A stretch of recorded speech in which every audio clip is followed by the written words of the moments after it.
Hi friends, எல்லாரும் எப்படி இருக்கீங்க? இன்னைக்கு நம்ம ஈவினிங் ஸ்நாக்ஸ் தான் பார்க்க போறோம். என் பசங்களுக்கு ரொம்ப பிடிக்கும்னு சொல்லிட்டு பருப்பு பாயாசம் தான் செய்யலான்ட்டு இருக்கேன். எங்க வீட்ல அடிக்கடி செய்வோம் நாங்க. எங்க எல்லாருக்கும் பிடிக்கும். அதனால சிம்பிளா ஒரு 5 நிமிஷத்துல பருப்பு பாயாசம் தான் பண்ண போறோம். வாங்க எப்படி செய்யலாம்னு பார்க்கலாம். நம்ம இப்போ பாசிப்பருப்பு பாயாசம் வைக்க போகிறோம். அதுக்கு ஒரு 1/4 கிலோ பாசிப்பருப்பு எடுத்துருக்கேன். இது நல்லா கழுவி எடுத்துகிட்டு வந்துடலாம். நான் சுத்தமாக நல்லா கழுவிட்டு வந்துட்டேன். இப்போ இதில் தேவையான அளவுக்கு தண்ணி ஊற்றிக்கலாம். நம்ம ஒரு ஈவினிங் ஸ்நாக்ஸாக பாசிப்பருப்பு பாயாசம் தான் செய்ய போகிறோம். அதை நல்லா இப்போ இதை குழைய வேக வச்சுக்கலாம். தேவையான அளவுக்கு தண்ணி ஊற்றி நல்லா குழைய வேக வச்சுப்போம். பாருங்கள், நல்லா குழைய வெந்துருச்சு. பாசிப்பருப்பு நல்லா குழைய வந்துருச்சு.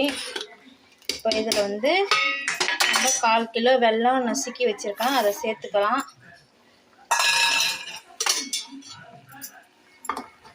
சேர்த்து நல்லா கிண்டி விட்டுக்கலாம். இந்த சூட்லேயே நல்லா வெல்லம் கரைஞ்சிரும். நல்லா கரையிட்டும் வெல்லம் போட்டவுடனே ஒரு 2 கல் உப்பு, நிறைய போடக்கூடாது, 2 கல் இனிப்பு அப்போ தான் எடுத்து கொடுக்கும். அந்த உப்பையும் போட்டெல்லாம் நல்லா வெல்லம் கரையிட்டோம். ஒரு 2 நிமிஷம் அந்த சூட்லேயே இருக்கட்டும். பாருங்க, நல்லா வெல்லம் போட்டு நல்லா வெல்லம் கரைஞ்சிருச்சு.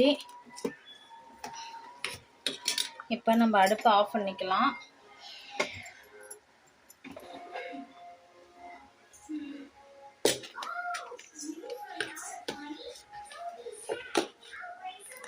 இப்போ நல்லா வெல்லம் கரைஞ்சி நல்லா குழைய வெந்துருச்சு. இப்போ இது ஒரு 2 நிமிஷம் இருக்கட்டும். இப்போ நல்லா வெல்லம் உருகிடுச்சு. நம்ம இப்போ இது இறக்கிடலாம். பாருங்க, இப்போ ஒரு 4 ஏலக்காய் எடுத்துருக்கோம். இதை தூளாக நசுக்கிட்டு வந்துடுவோம். நம்ம இப்போ ஏலக்காய் தூளாக நசுக்கிட்டு வந்துட்டோம். அதை இதில் கொட்டிடுவோம். கொட்டி ஒரு கிண்டி விடுவோம். நல்லா வாசனையாக இருக்கும். அப்போ தான்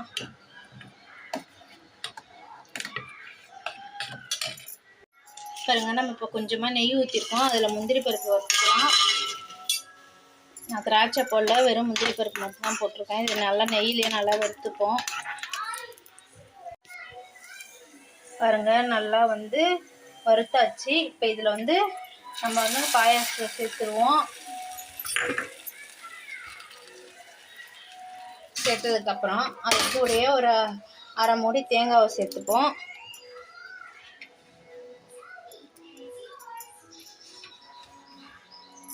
இப்போ இது எல்லாத்தையும் நல்லா சேர்த்து கிண்டி விட்டா பாசிப்பருப்பு பாயாசம் ரெடி ஆயிடுச்சு. எவ்வளோ சூப்பராக இருக்குன்னு பாருங்கள்.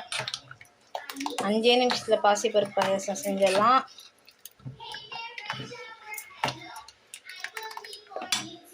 சூப்பரான பாசிப்பருப்பு பாயாசம் ரெடி. பருப்பு பாயாசம் ரெடி ஆயிடுச்சு. நம்ம எப்படி இருக்குன்னு டேஸ்ட் பார்க்கலாம் வாங்க.